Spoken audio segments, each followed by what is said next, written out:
മൂസാ നബി അലൈഹിസ്സലാത്തു വസ്സലാമിന്റെ കാലത്ത് വെള്ളം കിട്ടുന്നില്ല. മൂസാ നബിയുടെ അനുയായികൾ എന്ത് ചെയ്തു? ഖുർആൻ പറയുന്നു വഹൈനാ ഇലാ മൂസാ, മൂസാ നബി അലൈഹിസ്സലാമിനെ നമ്മൾ വഹി അറിയിച്ചു. ഇസ്തസ്ഖാഹു ഖൗമുഹു, മൂസാ നബിയുടെ അനുയായികൾ മൂസാ നബിയോട് വെള്ളത്തിന് തേടിയപ്പോൾ, മൂസാ നബിയോട് വെള്ളത്തിന് തേടി. എന്ത് ശിർക്ക്, എന്ത് ശിർക്ക് കറാഹത്തുണ്ടോ? എന്നല്ലേ ശിർക്ക്? മൂസാ നബിയോട് വെള്ളത്തിന് തേടുന്നു ആര്? മൂസാ നബിയുടെ അനുയായികൾ. അള്ളാഹ് എന്താ പറയുന്നത്? മൂസാ നബിയെ എല്ലാവരും അങ്ങാരപ്പുറത്തേക്ക് വിളിച്ചോ, ഇല്ലേ വയനാട് പോയിക്കോട്ടെ എന്നല്ല. മൂസാ നബി അലൈഹിസ്സലാത്തു വസ്സലാമിനോട് അള്ളാഹ് പറയുന്നു, മൂസാ നബിയെ നിങ്ങളോട് വെള്ളത്തിന് തേടി അല്ലേ? മൂസാ നബിയോട് തേടിയപ്പോ മൂസാ നബി എന്ത് ചെയ്തു? അത് നോക്കണല്ലോ. അതാ ഖുർആൻ പറയുന്നു മൂസാ നബിയുടെ അനുയായികൾക്ക് വേണ്ടി മൂസാ നബി അല്ലാഹുവോട് തേടി. മൂസാ നബിയോട് അനുയായികൾ തേടി, മൂസാ നബി അനുയായികൾക്ക് വേണ്ടി അല്ലാഹുവോട് തേടി. അല്ലാഹ് പറയുന്നു മൂസാ നബിയെ അനുവദിപ്പിയാസാക്കൽ ഹജർ, നിങ്ങളെ കയ്യിലുള്ള വടി കൊണ്ട് പാറ കടിക്കൂ. മൂസാ നബിയെ കല്ലിനടിക്കുന്നു. 12 തോടുകളതാ പൊട്ടിയിരിക്കുന്നു. മൂസാ നബിയോട് തേടിയത് മോശമായി അല്ലാഹ് പറഞ്ഞു? ഇല്ല. മൂസാ നബി പറഞ്ഞു? ഇല്ല. അല്ലാഹുവിന്റെ റസൂൽ പറഞ്ഞു? ഇല്ല. സഹാബത്ത് പറഞ്ഞു? ഇല്ല. എല്ലാരും പറഞ്ഞു, അല്ലാഹുവും പറഞ്ഞു, അല്ലാഹുവിന്റെ റസൂലും പറഞ്ഞു, സഹാബത്തും പറഞ്ഞു. അതുകൊണ്ടാ അല്ലാഹു പറഞ്ഞത്, ഞാൻ നേരത്തെ സൂചിപ്പിച്ച ആയത്തുകൾ അല്ലാഹുവിനോട് മാത്രമാണ് പ്രാർത്ഥിക്കേണ്ടത് എന്ന്. അതുകൊണ്ടാ അല്ലാഹുവിന്റെ അമ്പിയാക്കൾ അല്ലാഹുവിനോട് മാത്രം തേടിയത്. എന്തൊക്കെ പ്രയാസങ്ങൾ അവർക്കുണ്ടായി. ഒരു പ്രയാസത്തിന്റെ സന്ദർഭത്തിലും ഒരു നബിയും അല്ലാഹുവല്ലാത്തവരോട് തേടിയില്ല.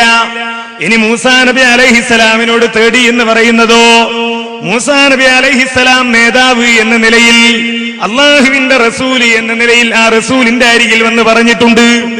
എന്തർത്ഥത്തിലാ അവര് വന്ന് പറഞ്ഞത്? ഈ ഒരു സംഭവം മാത്രമല്ലല്ലോ ഖുർആനിൽ പറഞ്ഞത്. എന്താണ് ഇതിന്റെ ഉദ്ദേശമെന്ന്, എന്താണ് ഇതിന്റെ കാര്യമെന്ന് മനസ്സിലാക്കാൻ ഇസ്ലാമിന്റെ അടിസ്ഥാനപരമായ വിശ്വാസം മനസ്സിലാക്കിയ ഒരു മുസ്ലിമിന് പ്രയാസമില്ല. എന്നാലും ചിലപ്പോ തെറ്റിദ്ധരിപ്പിക്കുമ്പോ എന്നാ പിന്നെ മൂസാ നബിയോട് ദുആ ചെയ്തത് തന്നെയാണോ എന്നാരെങ്കിലും വിചാരിക്കുമെന്ന് ഇത്തരം ദുർവ്യാഖ്യാതാക്കളൊക്കെ പിൽക്കാലത്ത് കടന്നു വരുമെന്ന് അല്ലാഹുവിനറിയാമല്ലോ. അതുകൊണ്ടാ തൊട്ടടുത്ത ആയത്തിൽ തന്നെ അല്ലാഹു പറയുന്നത്, വൈദ് ഖുൽതും യാ മൂസാ,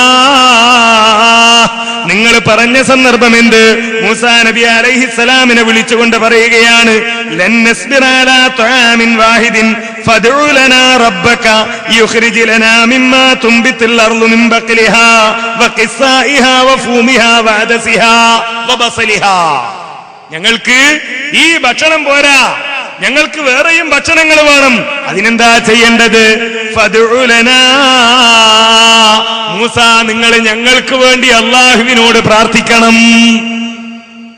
നേരത്തെയും സംഭവിച്ച അത് തന്നെയാണ്. നേരത്തെയും സംഭവിച്ച അത് തന്നെയാണ്. അവര് മൂസാ നബി അലൈഹിസ്സലാമിനോട് ചെന്ന് കാര്യം പറഞ്ഞു. മൂസാ നബി എന്ത് ചെയ്തു? അല്ലാഹുവിനോട് പ്രാർത്ഥിച്ചു. ഇവിടെ പറഞ്ഞല്ലോ, തേടി തേടി. മൂസാ നബിയുടെ ജനത മൂസാ നബിയോട് തേടി, മൂസാ നബി അല്ലാഹുവിനോട് തേടി എന്നിങ്ങനെ രണ്ട് തേടി തേടി എന്ന് പറഞ്ഞാൽ വസ്തുത ഒന്നാകുമോ? ഇല്ല. ആ വസ്തുത രണ്ടും രണ്ട് തന്നെയാണ്. കാരണം മൂസാ നബി അലൈഹിസ്സലാമിന്റെ അരികിൽ ചെന്നുകൊണ്ടാണ് പറയുന്നത്. അങ്ങനെ മൂസാ നബി അലൈഹിസ്സലാം അല്ലാഹുവിനോട് പ്രാർത്ഥിക്കുകയാണ്, തേടുകയാണ്. അതേപോലെ തന്നെ ഭക്ഷണത്തിന് വേണ്ടി അവര് ചെയ്ത പ്രവർത്തനവും ഖുർആൻ വിശദീകരിക്കുന്നുണ്ട്. ഫദ്ഉ ലനാ റബ്ബക, നീ നിന്റെ രക്ഷിതാവിനോട്, മൂസാ നബിയെ നിങ്ങൾ നിങ്ങളുടെ റബ്ബിനോട് ഞങ്ങൾക്ക് വേണ്ടി തേടണം എന്നാണ് ഇവരാവശ്യപ്പെട്ടതെന്ന് വിശുദ്ധ ഖുർആൻ ഭക്ഷണത്തിന്റെ കാര്യത്തിൽ പറയുന്നു. ഇതാണ് ദുർവ്യാഖ്യാനം എന്ന് പറയുന്നത്. ഇനി ഈ ആയത്ത് വിശദീകരിച്ച ഏതെങ്കിലും ഒരു മുഫസ്സിർ, ലോകത്ത് ഒരുപാട് ഖുർആൻ വ്യാഖ്യാതാക്കൾ കഴിഞ്ഞു പോയിട്ടുണ്ടല്ലോ, ഇത് അല്ലാഹുവല്ലാത്തവരോട് ഇസ്തിഗാസ നടത്താനുള്ള തെളിവാണ്. അല്ലാഹുവല്ലാത്തവരോട് ഇസ്തിഗാസ നടത്താൻ വഫാത്തായി പോയ അമ്പിയാക്കളോട്, ഔലിയാക്കളോട്, സിദ്ദീഖുകളോട്, സാലിഹുകളോട്, ശുഹദാക്കളോട് തേടാനുള്ള തെളിവാണ് എന്ന് ഏതെങ്കിലും മുഫസ്സിറുകൾ വിശദീകരിച്ചോ? ആരും പറഞ്ഞില്ല.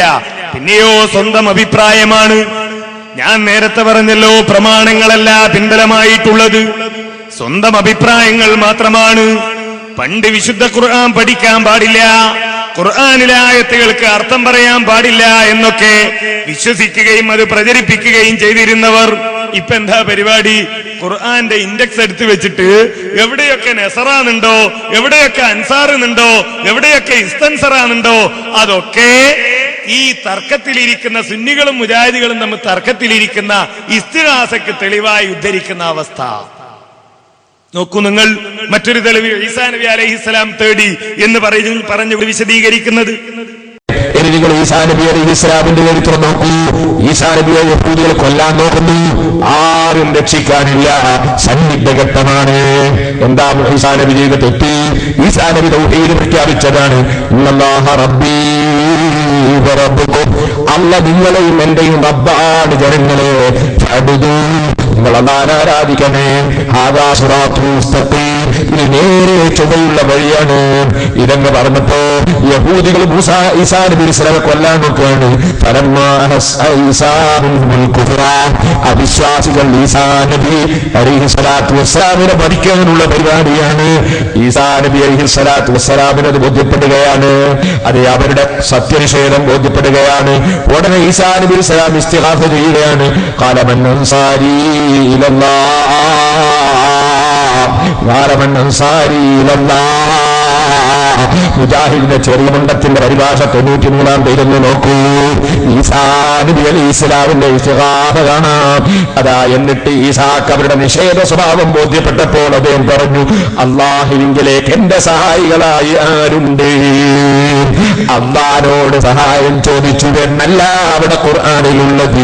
അവിടെയുള്ളത് ഈസാ നബി അലൈഹിസ്സലാം സൃഷ്ടികളോട് സഹായം ചോദിക്കുകയാണ്. ആരും തന്നെ സഹായിക്കാൻ അല്ലാഹുവോട് മാത്രമേ തേടാൻ പാടുള്ളൂ എന്ന ഈ മുജാഹിദിന്റെ വാദം ഖുർആനിൽ അന്യമാണ്, ഹദീസിൽ അന്യമാണ്, അമ്പിയാക്കൾ അന്യമാണ്. ആലോചിച്ചു നോക്കൂ സഹോദരന്മാരെ, ഈ ആയത്തിൽ അൻസാർ എന്ന പദം 2 പ്രാവശ്യം വരുന്നുണ്ട്. ഇവിടെ എന്താ പറഞ്ഞത്? ഈസാ നബി അലൈഹിസ്സലാം ഇങ്ങനെ പ്രയാസം അനുഭവിക്കുകയാണ്. അദ്ദേഹത്തെ കൊല്ലുമെന്ന് തോന്നിയപ്പോ അദ്ദേഹം ചോദിക്കുകയാണ്, ഇസ്തിഗാസ നടത്തുകയാണ്. മൻ അൻസാരി ഇലല്ലാഹ്, എന്നെ സഹായിക്കാൻ ആരുണ്ട് എന്ന് അദ്ദേഹം ചോദിക്കുകയാണ് എന്നാണ്. എന്നാ ഈ ആയത്തിന്റെ തുടക്കം എന്താ? യാ അയ്യുഹല്ലദീന ആമനൂ, യാ അയ്യുഹല്ലദീന ആമനൂ, സത്യവിശ്വാസികളെ, കുഹുനൂ അൻസാറല്ലാഹ്. പേരോട് പറഞ്ഞ അർത്ഥപ്രകാരം അല്ലാഹു ഇതാ വലിയ പ്രയാസത്തിലാണ്. അള്ളാഹുവിനെ ആരൊക്കെയോ കൂടി ബുദ്ധിമുട്ടിക്കാൻ ശ്രമിച്ചുകൊണ്ടിരിക്കുകയാണ്. അതുകൊണ്ട് അള്ളാഹു പറയാണ് മുസ്ലിങ്ങളോട്, യാ അയ്യുഹല്ലദീന ആമനൂ, സത്യവിശ്വാസികളെ, കുനൂ അൻസാറല്ലാഹ്, നിങ്ങളും എന്നെ സഹായിച്ച് രക്ഷപ്പെടുത്തണേ. അള്ളാഹു ഇസ്തിഗാസ നടത്തുന്നു മുഅ്മിനീങ്ങളോട്. എന്ത്? എന്നെ കൊണ്ട് മാത്രം സംഗതിയൊക്കെ ശരിയാ, ഞാൻ തന്നെ നിങ്ങളെ പഠിച്ചത്, എല്ലാ കഴിവും എനിക്കാണ്, പക്ഷെ ഇപ്പൊ ഞാൻ കുടുങ്ങി, നിങ്ങൾ എന്ത് ചെയ്യണം? കൂനു അൻസാറല്ലാഹ്, നിങ്ങൾ എല്ലാരും കൂടി അള്ളാഹിന്റെ സഹായികളാകണം എന്ന് അള്ളാഹു ഈസാ നബിയോട് പറഞ്ഞിട്ട് ഈസാ നബി പറഞ്ഞു എന്നാണോ അതിന്റെ അർത്ഥം?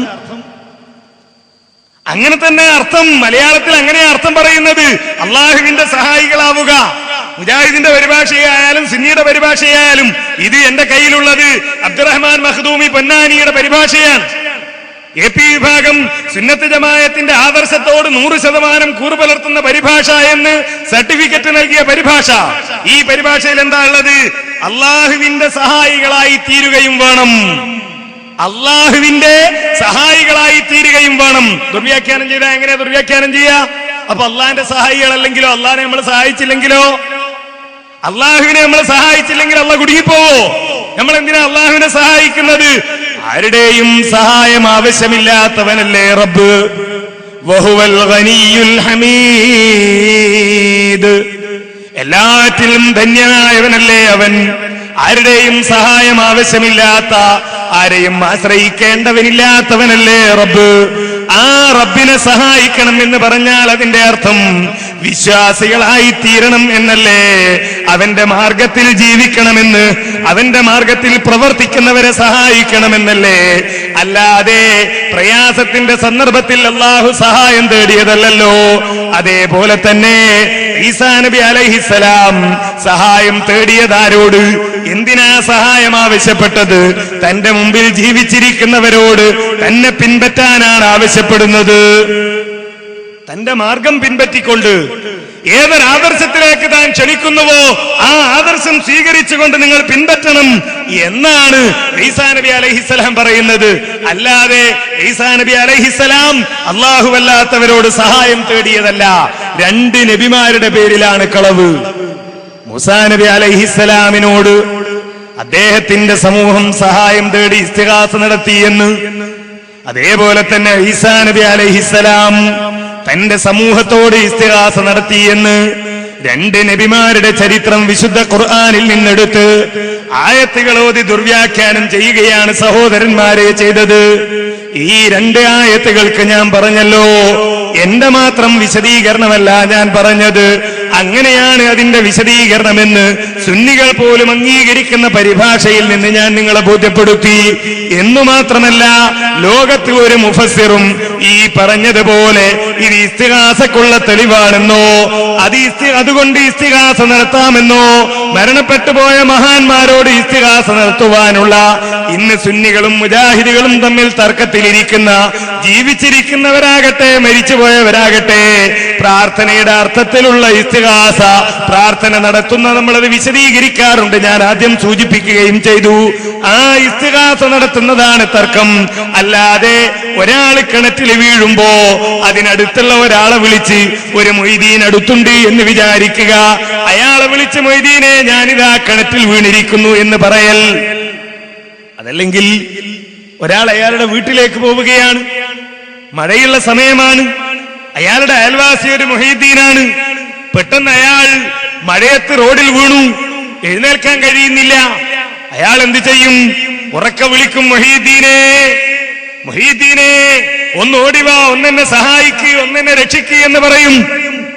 ആ സഹായം തേടൽ സുന്നികളും മുജാഹിദുകളും തമ്മിൽ തർക്കമില്ല.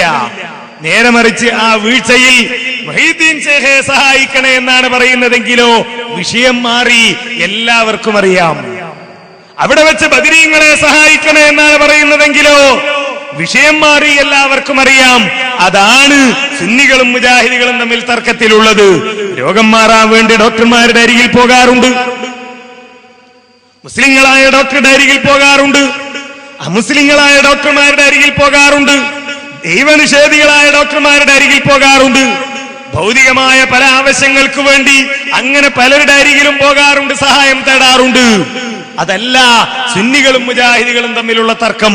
നേരെ മറിച്ച് ഈ പറഞ്ഞ രൂപത്തിൽ സഹായം പ്രതീക്ഷിച്ചുകൊണ്ട് മഹാന്മാരായ ആളുകളോട് നടത്തുന്ന സഹായം തേടൽ, മമ്പറത്തെ തങ്ങളോട്, ബദരീങ്ങളോട്, അതേപോലെ മറ്റ് ശൈഖുമാരോട്, ഇനി ഇപ്പൊ ജീവിച്ചിരിക്കുന്ന മുഖ്താർ തങ്ങളോ മറ്റേതെങ്കിലും തങ്ങളോ ഏത് ശൈഖോ ആകട്ടെ, അത്തരം ശൈഖുമാരോടുള്ള തേട്ടമാണ് തർക്കം.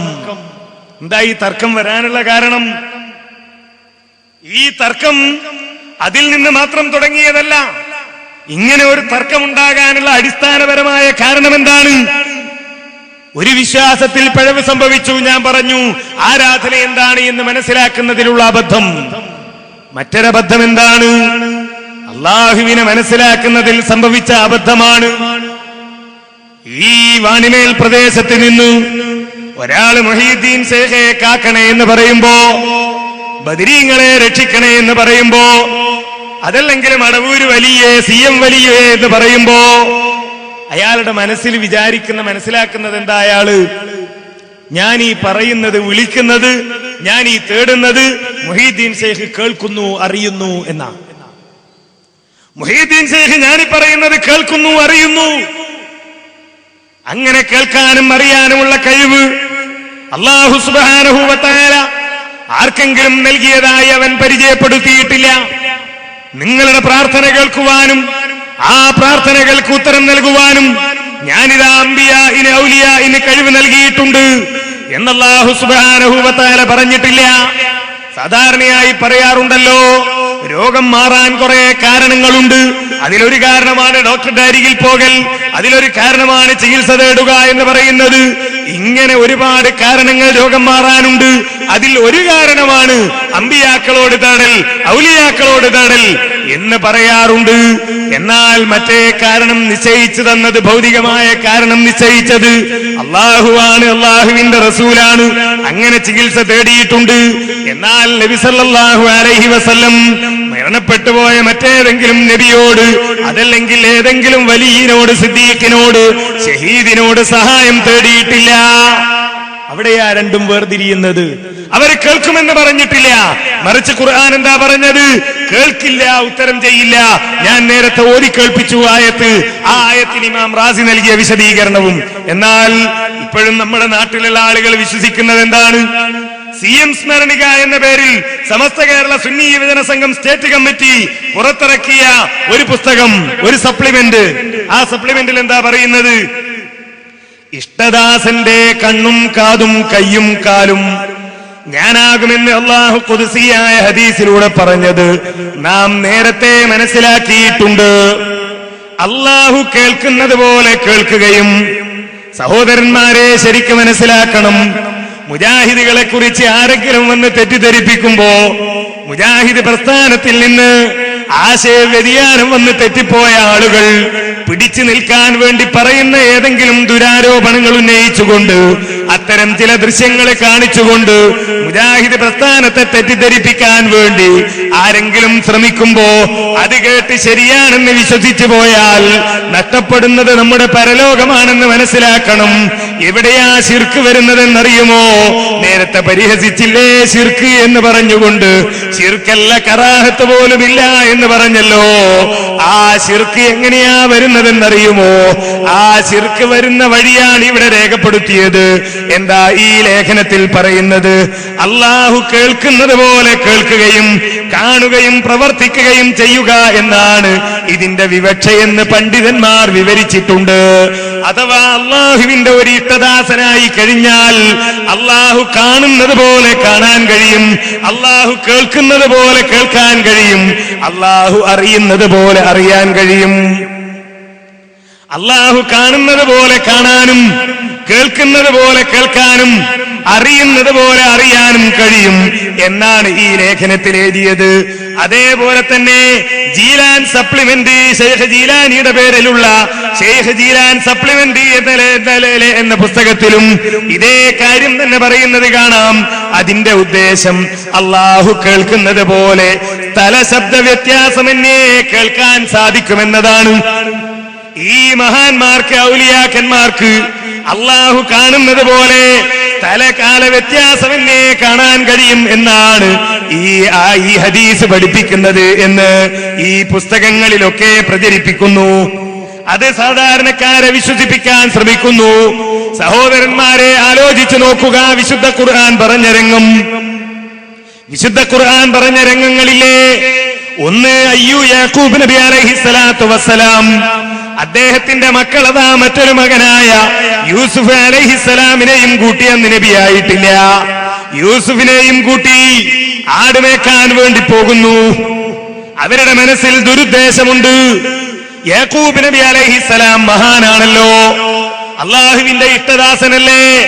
അള്ളാഹു കാണുന്നത് പോലെ കാണാനും, കേൾക്കുന്നത് പോലെ കേൾക്കാനും, അറിയുന്നത് പോലെ അറിയാനും യാക്കൂബ് നബി അലൈഹിസ്സലാമിന് കഴിയുമായിരുന്നെങ്കിൽ മക്കളുടെ കൂടെ യൂസുഫ് നബി അലൈഹിസ്സലാമിനെ അയക്കുമായിരുന്നോ?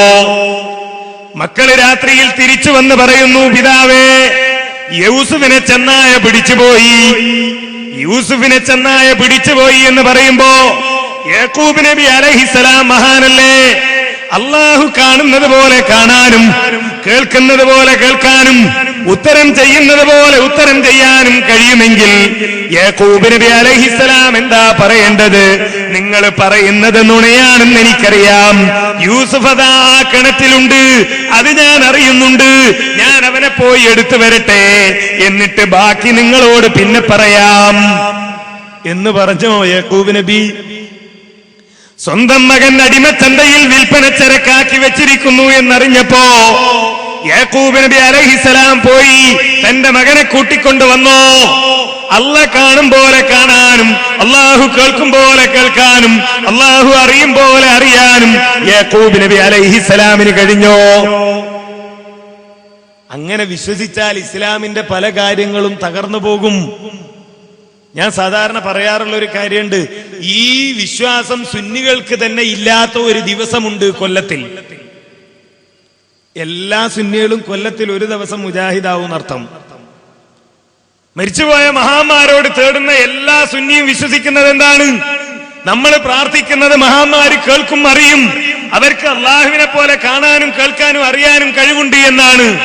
എന്നാൽ അങ്ങനെ കഴിവില്ല എന്ന് എല്ലാ സുന്നിയും ഒരു ദിവസം വിശ്വസിച്ചേ മതിയാവൂ. പരലോകത്തല്ല, ദുനിയാവിൽ കൊല്ലത്തിൽ ഒരു ദിവസം. എപ്പോഴാ അത്? ബലിപെരുന്നാളിന്റെ അന്ന്. എല്ലാ മുസ്ലിങ്ങളും ബലിപെരുന്നാൾ ആഘോഷിക്കും. എല്ലാ മൗലവിമാരും ബലിപെരുന്നാളിന്റെ ത്യാഗത്തിനെ പറ്റി പ്രസംഗിക്കും. ചില സക്കാഫിമാരൊക്കെ ബലിപെരുന്നാളിന്റെ അന്ന് പെരുന്നാൾ പ്രോഗ്രാം എന്ന് പറഞ്ഞ് പ്രത്യേക പരിപാടികൾ തന്നെ സംഘടിപ്പിക്കും. എന്നിട്ടോ അതിലൊക്കെ പറയും ഇബ്രാഹിം നബി അലൈഹിസ്സലാം ഭയങ്കര ത്യാഗം സഹിച്ചു. എന്നാൽ ഈ വിശ്വാസം അനുസരിച്ച് ഇബ്രാഹിം നബി എന്ത് ത്യാഗ ചെയ്തത്? ഇബ്രാഹിം നബി അലൈഹിസ്സലാം ചെയ്ത ത്യാഗം എന്താണ്? സ്വന്തം മകനെ ബലിയെറുക്കാൻ തയ്യാറായി എന്നാണ്. അതല്ലേ ത്യാഗം? സ്വന്തം മകനെ ബലിയെറുക്കാൻ തയ്യാറായി എന്നതാണ് ഏറ്റവും പ്രധാനപ്പെട്ട ഒരു ത്യാഗം. മറ്റൊരുപാട് ത്യാഗങ്ങൾ ആ മഹാനായ റസൂലിന്റെ ജീവിതത്തിലുണ്ട്. ഇബ്രാഹിം നബി അലൈഹിസ്സലാമിന്റെ ജീവിതത്തിൽ ഒരുപാട് ത്യാഗങ്ങൾ. ഏറ്റവും പ്രധാനപ്പെട്ട ഒരു ത്യാഗം എന്താണ്? സ്വന്തം മകനെ അറുക്കാൻ തയ്യാറായി. എന്നാ സുന്നിയുടെ വിശ്വാസം എന്താ? അള്ളാഹുവിന്റെ ഇഷ്ടദാസന്മാർ അള്ളാഹു കാണും പോലെ കാണുകയും അള്ളാഹു കേൾക്കും പോലെ കേൾക്കുകയും അള്ളാഹു അറിയും പോലെ അറിയുകയും ചെയ്യും. ഇബ്രാഹിം നബി അലൈഹിസ്സലാമിന് എങ്ങനെ മകനെ ബലിയർക്കണം എന്ന് മനസ്സിലായത്? സ്വപ്നം കണ്ടപ്പോഴാണ്. ആ സ്വപ്നം കാണുന്നുള്ളതെന്ന് ഇബ്രാഹിം നബി മുൻകൂട്ടി അറിയണ്ടേ? ഇഷ്ടദാസനാകുമ്പോ അറിയണ്ടേ? അള്ളാഹ് കാണും പോലെ കാണും. അള്ളാഹുവിന് സമയപരിധിയുണ്ടോ? അള്ളാഹുവിന് സ്ഥലപരിധിയുണ്ടോ? അള്ളാഹുവിന്റെ അറിവിന് ഇല്ല. അപ്പൊ ഇബ്രാഹിം നബി അലൈഹിസ്സലാം അറിയും, ഞാനിങ്ങനെ ഒരു സ്വപ്നം കാണും. സ്വപ്നം കണ്ടാലും ഇബ്രാഹിം നബി അലൈഹിസ്സലാമിന് അറിയാം മോനൊന്നും അറക്കേണ്ടി വരൂല. പിന്നെ മകനെ അറക്കേണ്ടി വരില്ല, പകരം അള്ളാഹു ആടിനെ ഇറക്കി തരും. ജിബ്രീൽ ആടിനെ കൊണ്ടുവരും, ആ ആടിനെ അറക്കേണ്ടതുള്ളൂ. കാരണം എന്താണ്? അള്ളാഹുവിന്റെ ഇഷ്ടദാസനാണ്. അള്ളാഹു കാണും പോലെ കാണും, കേൾക്കും പോലെ കേൾക്കും, അറിയും പോലെ അറിയും. സ്വപ്നം വഹിയാണല്ലോ. ഇങ്ങനെ ഒരു വഹി കൊടുക്കുമ്പോ അള്ളാഹുവിനെ അറിയായിരുന്നോ ഇബ്രാഹിം നബി മകനെ അറക്കേണ്ടി വരൂല? അള്ളാഹുവിനെ അറിയുമായിരുന്നോ ഇബ്രാഹിം നബി ഇസ്മായിലിനെ അറുക്കേണ്ടി വരില്ല? ഇനി അതല്ല, അതൊന്നും അറിയാതെ അറക്കേണ്ടി വരും എന്ന് വിചാരിച്ചിട്ട് തന്നെ അള്ളാഹ് പറഞ്ഞതാ? അല്ല. എല്ലാ മുസ്ലിങ്ങളും അങ്ങനെയാ വിശ്വസിക്കുന്നത്. അള്ളാഹുവിന് ഏതായാലും അറിയാം. അള്ളാഹുവിനതറിയാമെങ്കിൽ അതേപോലെ അറിയാൻ ഇബ്രാഹിം നബി അലൈഹിസ്സലാമിനും കഴിയും. പിന്നെന്ത് ത്യാഗ? നമ്മൾ അറക്കൂലേ? ഇബ്രാഹിം നബി ഒരു മോനെ അറക്കാൻ തയ്യാറായത്. എനിക്ക് 2 മക്കളും ഉണ്ട്, ഭാര്യയുണ്ട്, ഉമ്മയും ബാപ്പയുണ്ട്. അള്ളാന്റെ അടുക്കുന്ന അറക്കേണ്ടി വരില്ല എന്ന് ഉറപ്പ് കിട്ടുകയാണെങ്കിൽ ഞാൻ ഓലയും കുട്ടി എവിടെ വേണമെങ്കിലും പോകും അറക്കാൻ. പക്ഷെ ഉറപ്പ് കിട്ടാൻ അറക്കേണ്ടി വരില്ല. അവിടെയാ ഈമാൻ. അതാണ് അറുക്കേണ്ടതില്ല എന്ന ഉറപ്പ്. അറുക്കേണ്ടി വരുമെന്ന പ്രതീക്ഷയോടുകൂടി തയ്യാറാകുമ്പോഴാണ് ത്യാഗം. ത്യാഗം ഉണ്ടാകുന്ന എവിടെയാ? ഇബ്രാഹിം നബിയും നമ്മളും തമ്മിലുള്ള വ്യത്യാസം എവിടെയാ? നമ്മൾ അറുക്കാൻ വേണ്ടി അള്ളാഹു പറഞ്ഞു എന്ന് ഉറപ്പുണ്ടായാൽ പോലും ചിലപ്പോ നമ്മൾ അറുക്കാൻ തയ്യാറായിക്കൊള്ളുന്നില്ല. അള്ളാഹു ചെയ്യാൻ പറഞ്ഞ എന്തൊക്കെ കാര്യങ്ങൾ നമ്മൾ ചെയ്യുന്നില്ല. അറക്കലൊക്കെ അവിടെ കെട്ടെ, മക്കൾ അറക്കൽ അവിടെ കെട്ടെ. ഉളുഹിയത്ത് അറക്കാൻ കഴിയുന്ന ആളുകൾ അറക്കുന്നുണ്ടോ? മക്കളെയോ അല്ലെങ്കിൽ ഭാര്യയോ അറക്കല് വേറെ പ്രശ്നം. ഉളുഹിയത്ത് അറക്കാൻ കൊല്ലത്തിൽ 1500 രൂപ ഷെയർ കൊടുത്താൽ അല്ലെങ്കിൽ 2500 3000 ചെലവാക്കിയാൽ ഒരാട്ടിനെ തന്നെ സ്വന്തമായി വാങ്ങി അറക്കാം. ആ ത്യാഗത്തിന് പോലും തയ്യാറാകാത്ത ആളുകളായ നമ്മള്. അള്ളാഹു പറഞ്ഞ കൂലി വരുമെന്ന് പറഞ്ഞ കാര്യം. എന്നാൽ ഇബ്രാഹിം നബി അലൈഹിസ്സലാം സ്വന്തം മകനെ അറുക്കാൻ തയ്യാറായി. സുന്നികളുടെ വിശ്വാസപ്രകാരം ഇപ്പറഞ്ഞതാണ് സാധാരണക്കാരനായ സുന്നിയുടെ വിശ്വാസമെങ്കിൽ പെരുന്നാളിന് മുണ്ടുംകുപ്പായം എടുക്കുന്നതിൽ വലിയ അർത്ഥമുണ്ടോ? ഇല്ല. എന്താ കാരണം? പെരുന്നാൾ മുജാഹിദിനേ ഉള്ളൂ, ബലിപെരുന്നാൾ മുജാഹിദിനേ ഉള്ളൂ. കാരണം അന്ന് ബലിപെരുന്നാളാക്കിയാൽ അതിന്റെ അർത്ഥം ഇബ്രാഹിം നബി ത്യാഗമനുഷ്ഠിച്ചു എന്നതാണ്. അതിന്റെ പേരിലാ ബലിപെരുന്നാൾ. അത് ത്യാഗമാണെന്ന് അംഗീകരിക്കണമെങ്കിൽ ഇബ്രാഹിം നബി മകനെ ബലിയെറുക്കേണ്ടതില്ല എന്ന വിവരം മുൻകൂട്ടി അറിഞ്ഞിരുന്നില്ല എന്ന് വിശ്വസിക്കണം. ഇബ്രാഹിം നബി അലൈഹിസ്സലാമിനെ പറ്റി അങ്ങനെ വിശ്വസിക്കാൻ നമ്മൾ തയ്യാറാ. ഇബ്രാഹിം നബി ആണെന്ന് അറിഞ്ഞിട്ടില്ല, ഇബ്രാഹിം നബിന്റെ വീട്ടിൽ മലക്കുകൾ വന്നിട്ട് അറിഞ്ഞിട്ടില്ല, മൂസാ നബി അറിഞ്ഞിട്ടില്ല. അങ്ങനെ ഒരുപാട് അമ്പിയാക്കള സംഗതികൾ, ഔലിയാക്കന്മാരെ പറ്റി പറഞ്ഞല്ലോ അല്ലാഹ്. സൂറത്തുൽ കഹ്ഫ് പാരായണം ചെയ്യും. ഒരു വലിയനെ പറഞ്ഞേക്കാം മറ്റേ ഔലിയാക്കന്മാരെല്ലാരും കൂടി. എന്ത്? നീ പോയിട്ട് ഭക്ഷണം വാങ്ങിക്കൊണ്ടുവാന്ന്. അപ്പൊ ഈ വലിയ എന്താ പറഞ്ഞത്? കുപ്പിയകത്തുള്ള വസ്തുവിനെ പോലെ കമാഞ്ഞ നിങ്ങളുടെ കൽബകമെന്നോവർ, കണ്ണിൽ കാണാത്തതും കൽബകത്തുള്ളതും കൺകൊണ്ട് കണ്ട പോൽ കണ്ട് പറഞ്ഞോവർ. ചെങ്ങായിമാരെ, നിങ്ങളെ മാതിരി ഒരു വലിയല്ലേ ഞാനും? ആ അങ്ങാടിയും ആ രാജാവും ഈ നാണയൊക്കെ മാറിപ്പോയിട്ടുണ്ട് എന്ന് നിങ്ങൾ മനസ്സിലാക്കിയതുപോലെ ഞാനും മനസ്സിലാക്കിയിട്ടുണ്ട്. തട്ടിപ്പവിടെ വെച്ചേ ഞാൻ പോവൂല എന്നാണോ വലിയ പറഞ്ഞത്? അല്ല, പോയി. അപ്പോഴാണ് ആളുകൾ അറിയുന്നത്. അള്ളാഹുവിന്റെ ഔലിയാക്കന്മാർ അറിഞ്ഞില്ല. സംഗതി അതൊക്കെ ശരിയാണ്. ഖുർആനിൽ പറഞ്ഞ അമ്പിയാക്കളും അറിഞ്ഞിട്ടില്ല, ഖുർആനിൽ പറഞ്ഞ ഔലിയാക്കളും അറിഞ്ഞിട്ടില്ല, അള്ളാഹുവിന്റെ റസൂലും ജീവിതത്തിൽ പലതും അറിഞ്ഞിട്ടില്ല. പറയുമ്പോ നമ്മൾ പ്രധാനമായി മനസ്സിലാക്കേണ്ട ഒരു കാര്യമുണ്ട്. ഒരു നബിയും ഒരു റസൂലും മറഞ്ഞ ഒരു കാര്യവും അറിയില്ല എന്നോ പറഞ്ഞിട്ടില്ല എന്നോ മുജാഹിദുകൾ പറയുന്നില്ല. മറഞ്ഞ കാര്യങ്ങൾ അള്ളാഹുവിന്റെ റസൂൽ എത്ര പറഞ്ഞു തന്നു? സ്വർഗത്തിന്റെയും നരകത്തിന്റെയും കാര്യങ്ങൾ പറഞ്ഞു. അതല്ലേ ഏറ്റവും വലിയ മറഞ്ഞ കാര്യം? ആ സമൂഹത്തിൽ ജീവിച്ചിരിക്കെ തന്നെ മറഞ്ഞ കാര്യങ്ങൾ എമ്പാടും റസൂൽ സല്ലല്ലാഹു അലൈഹി വസല്ലം പറഞ്ഞിട്ടുണ്ട്. തർക്കം എവിടെയാണ്? തർക്കം ഇതാണ്: അള്ളാഹുവിന്റെ ഇഷ്ടദാസനായി കഴിഞ്ഞാൽ അള്ളാഹു കാണും പോലെ കാണാൻ അവിടെ സമയത്തിന് പരിധിയില്ല. അള്ളാഹു കേൾക്കും പോലെ കേൾക്കാൻ അവിടെ സ്ഥലത്തിനോ ഭാഷക്കോ കാലത്തിനോ പരിധിയില്ല. അള്ളാഹു അറിയും പോലെ അറിയാൻ അവിടെ സ്ഥല കാല ദേശ ഭാഷാ വ്യത്യാസമില്ല. അങ്ങനെ കഴിയുമെന്ന വിശ്വാസത്തെയാ മുജാഹിദുകൾ എതിർക്കുന്നത്. അല്ലാതെ നബി സല്ലല്ലാഹു അലൈഹി വസല്ലം അറിഞ്ഞ മറഞ്ഞ കാര്യങ്ങൾ പറഞ്ഞ കുറെ സംഭവങ്ങൾ ബുഖാരി 4316, മുസ്ലിം 3246 എന്നൊക്കെ പറഞ്ഞ ഹദീസ് ഞാനിതാ സ്ക്രീനിൽ കാണിക്കുന്നു എന്ന് പറഞ്ഞുകൊണ്ട് കാര്യമില്ല. അതല്ല തർക്കം. ഇതിനാ തെളിവ് വേണ്ടത്. എല്ലാ കാര്യങ്ങളും അറിയും. അള്ളാഹുവിന്റെ അറിവ് പോലെ, അള്ളാഹുവിന്റെ കാഴ്ച പോലെ, അള്ളാഹുവിന്റെ കേൾവി പോലെ എന്നെഴുതിയതിനാണ് തെളിവ് വേണ്ടത്. ആ തെളിവ് ഇവിടെ പറഞ്ഞിട്ടില്ലല്ലോ. അപ്പൊ അള്ളാന്റെ അമ്പിയാക്കന്മാരുടെ അവസ്ഥ അങ്ങനെ. എന്നാ നമ്മളെ ഔലിയാക്കന്മാരോ? നമ്മളെ ഔലിയാക്കന്മാർ അതിനേക്കാളൊക്കെ ഉഷാറാണ്. CM വലിയുല്ലാഹിയെ പറ്റി അതുപോലെ മറ്റു വലിയുല്ലാഹിയെ പറ്റിയും ഒരു മുസ്ലിയാർ പ്രസംഗിക്കണ കേട്ടു നോക്കൂ നിങ്ങൾ. അപ്പോൾ എവിടെയാണ് മഹാന്മാരുള്ളത്? മണ്ണിന്റെ ചോട്ടിലുള്ളതും ലോകത്തിന്റെ ഏത് ഭാഗത്തുള്ളതും കാണാനും അറിയാനും മാത്രം. മണ്ണിന്റെ ചോട്ടിലുള്ളതും ലോകത്തിന്റെ ഏത് ഭാഗത്തുള്ളതും കാണാനും അറിയാനും മാത്രം. മണ്ണിന്റെ ചോട്ടിലുള്ളതും ലോകത്തിന്റെ ഏത് ഭാഗത്തുള്ളതും കാണാനും അറിയാനും മാത്രം അപാരമായ കഴിവുള്ള ശൈഖുനെയാണ് പ്രിയപ്പെട്ട മുഅ്മിനീങ്ങളെ ഈ നിലക്ക് പരിശുദ്ധ ദീൻ ഇവിടെ രക്ഷപ്പെടുത്താൻ വേണ്ടി, നിലനിർത്താൻ വേണ്ടി അവിടുന്ന് തറപ്പിച്ച് ഉറപ്പിച്ച് നിർത്തിയ മഹാന്മാരാണ് നമ്മുടെ നേതാക്കൾ. അപ്പൊ മണ്ണിന്റെ ചോട്ടിലുള്ളതും ലോകത്തിന്റെ ഏത് ഭാഗത്തുള്ളതും അറിയാൻ കഴിയുന്നതാണ്. ആർക്ക്? നമ്മളെ നാട്ടിലുള്ള ഔലിയാക്കന്മാർ. ഇബ്രാഹിം നബി അലൈഹിസ്സലാമിനോ മണ്ണിന്റെ ചോട്ടിലുമല്ല, ലോകത്തിന്റെ വേറെ ഭാഗത്തുമല്ല, സ്വന്തം വീട്ടിൽ വന്നിരിക്കുന്നത് മലക്കുകളാണെന്ന് മനസ്സിലായില്ല. സ്വന്തം വീട്ടിൽ വന്നത് മലക്കുകളാണെന്ന് മനസ്സിലായില്ല. സ്വന്തം മുമ്പിൽ നിന്ന്, തന്റെ മുമ്പിൽ നിന്ന് തന്റെ മക്കൾ തന്റെ മകനെ കൊണ്ടുപോകുന്നത് കിണറ്റിലിടാനാണ് എന്ന് യാക്കൂബ് നബി അലൈഹി സ്വലാമിന് മനസ്സിലായില്ല. മണ്ണിന്റെ ചോട്ടിലല്ല, മണ്ണിട്ട് മൂടിയിട്ടില്ല, കിണറ്റിലാണുള്ളത്. അതുകൊണ്ടല്ലേ കയറിട്ടപ്പോ ആ കയറി യൂസുഫ് നബി അലൈഹി സ്വലാമിന് കയറാൻ കഴിഞ്ഞത് ചോട്ടിലായിട്ടില്ല. മണ്ണിന്റെ ചോട്ടിലല്ലാതെ കിണറ്റിലുള്ളതറിയാൻ യാക്കൂബ് നബി അലൈഹി സ്വലാമിന് കഴിഞ്ഞില്ല. പിന്നെ അവരെക്കാളൊക്കെ വലുതാണത്രേ നമ്മുടെ നാട്ടിലുള്ള വലിയുകൾ. അവരെക്കാളൊക്കെ വലുതാണത്രേ നമ്മുടെ നാട്ടിലുള്ള തങ്ങന്മാർ. ഇതാണ് വിഷയം. ഈ വിശ്വാസമാണ് അബദ്ധം. ആ വിശ്വാസമില്ലെങ്കിലോ അള്ളാഹു പറഞ്ഞതുപോലെ അള്ളാഹുവിന്റെ അറിവിനെ പറ്റി നമ്മൾ വിശ്വസിച്ചാൽ നമ്മുടെ പ്രാർത്ഥന കേൾക്കാനും ഉത്തരം ചെയ്യാനും സഹായിക്കുവാനും അള്ളാഹുവിനല്ലാതെ കഴിയുകയില്ല എന്ന് നമ്മളങ്ങ് അംഗീകരിച്ചു കഴിഞ്ഞാൽ പിന്നെ മഹാന്മാരോട് തേടില്ല. അതുകൊണ്ട് തന്നെ ഈ വിഷയത്തിലാണ് ദുർവ്യാഖ്യാനം നടത്തുന്നത്. എല്ലാ കാര്യങ്ങളും അറിയാൻ കഴിയും. ബഹുമാന്യനായ ഹുസൈൻ സലഫി ആലപ്പുഴയിൽ വെച്ച് പ്രസംഗം നടത്തിയപ്പോ നബി സല്ലല്ലാഹു അലൈഹി വസല്ലമയുടെ ജീവിതത്തിലുണ്ടായ ഒരു സംഭവം അദ്ദേഹം വിശദീകരിക്കുകയുണ്ടായി. അള്ളാഹുവിന്റെ റസൂലിന്റെ അരികിൽ വിധി അന്വേഷിച്ചു കൊണ്ടുവരുന്ന ആളുകളോട് നബി സല്ലല്ലാഹു അലൈഹി വസല്ലമ പറയാറുള്ള കാര്യം വിശദീകരിച്ചുകൊണ്ട് അദ്ദേഹം പറഞ്ഞു, എല്ലാ മറഞ്ഞ കാര്യങ്ങളും അറിയാൻ നബി സല്ലല്ലാഹു അലൈഹി വസല്ലമക്ക് കഴിയില്ല എന്ന് ഹുസൈൻ സലഫി വിശദീകരിച്ചു. ആലപ്പുഴ പ്രസംഗത്തിനുള്ള മറുപടിയായതുകൊണ്ട് ആ ഭാഗമിട്ടുകൊണ്ട് പേരോട് അദ്ദേഹത്തെ വിമർശിച്ചു. പേരോട് വിമർശിക്കുന്നത് നിങ്ങളൊന്ന് കേൾക്കുക. ഇതുപോലെ കോടതിയിൽ നബി സല്ലല്ലാഹു അലൈഹി വസല്ലം തങ്ങൾ കറാമത്തും മുഅ്ജിസത്തും മുഖേന വിധി പറഞ്ഞാൽ ആ വിധി പറയാൻ പിൽക്കാലത്തുള്ള ജഡ്ജിമാർക്ക് കഴിയില്ല.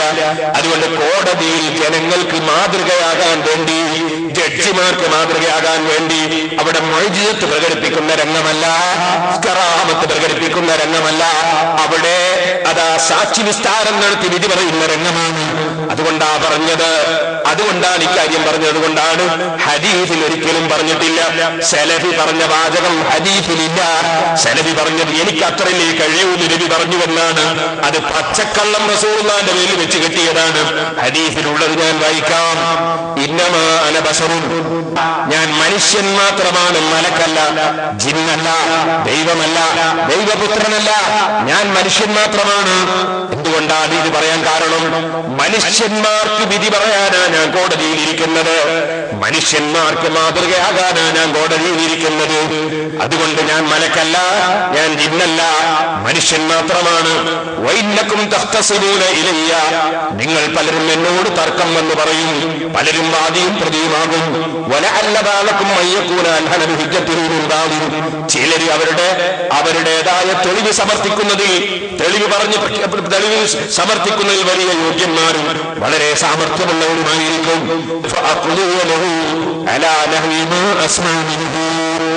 ഞാൻ കേൾക്കുന്നതനുസരിച്ചാണ് വിധി പറയുക. എനിക്കറിയില്ല എന്നല്ല, ഞാൻ സാക്ഷി വിസ്താരം കേട്ടിട്ട് ആ വിസ്താരത്തിൽ വാദിയുടെയും പ്രതിയുടെയും വാചകങ്ങൾ കേട്ട്, സാക്ഷിയുടെ വിസ്താരം കേട്ട് കേൾവി അനുസരിച്ചാണ് ഞാൻ വിധി പറയുക.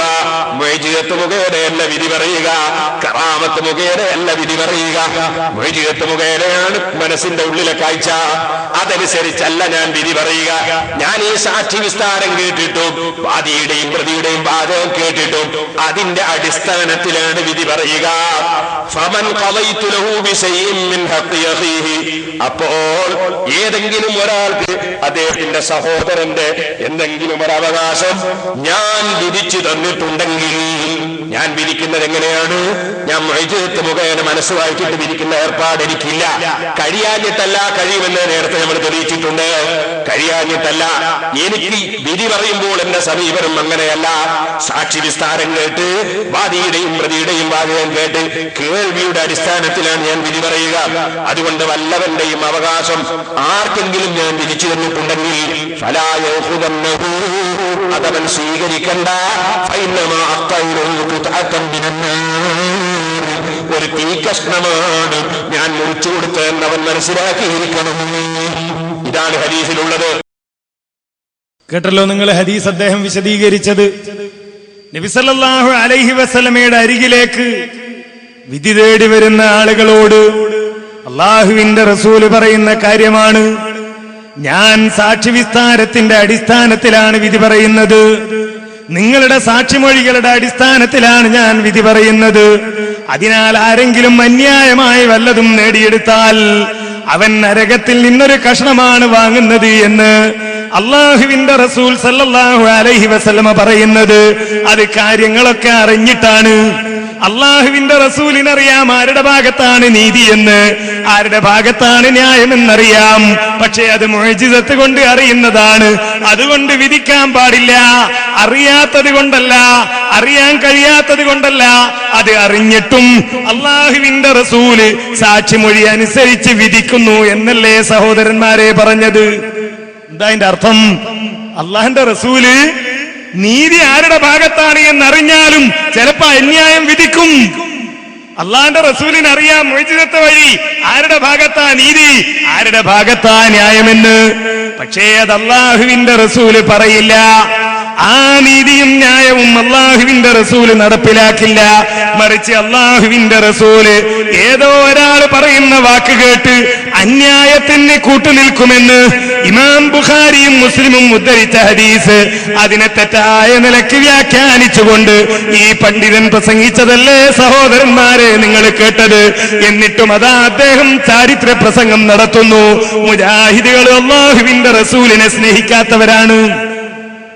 മുജാഹിദുകൾ അല്ലാഹുവിന്റെ റസൂലിനെ ബഹുമാനിക്കാത്തവരാണ്, മുജാഹിദുകൾ അല്ലാഹുവിന്റെ റസൂലിനെ അംഗീകരിക്കാത്തവരാണ് എന്ന് അദ്ദേഹം പലപ്പോഴായി പ്രസംഗിക്കാറില്ലേ? ഇവിടെയും പലതവണ ആവർത്തിച്ചിട്ടില്ലേ? ഈ പറഞ്ഞതല്ലേ ഏറ്റവും വലിയ തെറ്റ്?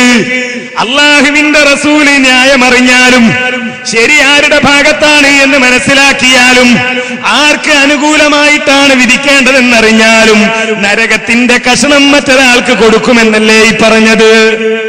ഇനി ഈ പറഞ്ഞതുപോലെയാണോ പണ്ഡിതന്മാര് മനസ്സിലാക്കിയത്? ഇമാം ബുഖാരി ഹദീസ് ഉദ്ധരിക്കുന്നുണ്ട്.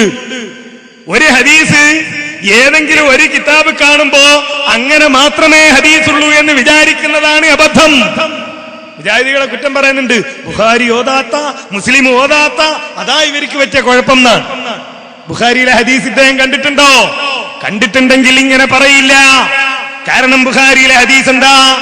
ഇന്നമാന ബശറുൻ, ഞാനൊരു മനുഷ്യൻ മാത്രമാണ്.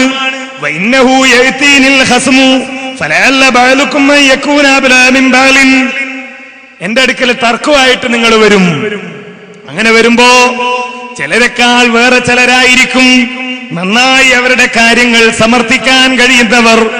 അന്യായമാണെങ്കിൽ പോലും തങ്ങളുടെ വാദങ്ങൾ ശരിയായി സമർത്ഥിക്കാനും നുണ സമർത്ഥിക്കാനും കഴിയുന്നത് അവർക്കായിരിക്കും.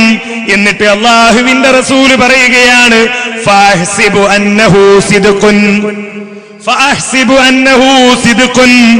ഇമാം ബുഖാരി ഹദീസ് ഉദ്ധരിച്ചിട്ടില്ലേ സഹോദരന്മാരെ? എന്റെ വാക്ക് കേൾക്കുന്നവരിൽ സുന്നികളുടെ കൂട്ടത്തിൽ ബുഖാരി അറിയാവുന്നവരില്ലേ? ബുഖാരി ഓതാൻ കഴിയുന്നവരില്ലേ?